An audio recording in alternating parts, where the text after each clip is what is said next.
Hello guys, in this video, I will show you how to connect your MT4 or MetaTrader 4 to your phone without using any broker app in 2025. So step 1, download the official MetaTrader 4 app from the Google Play Store or Apple Store.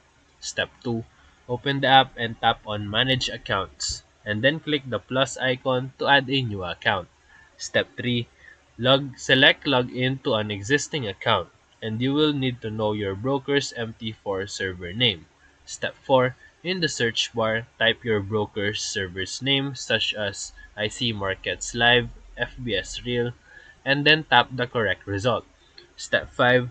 Enter your login credentials, your account number, and the trader's password provided by your broker. Step 6. Once you're logged in, you will see your live dashboard, and then you can now trade directly without needing separate broker app. Step 7. Bookmark your broker's web dashboard on your phone browser if you still need access to deposits or settings. And now, you can trade with MT4 on your phone without the broker's dedicated app. So if this video helped you, feel free to like and subscribe for more quick tutorials, reviews, and comparison videos. Thank you for watching.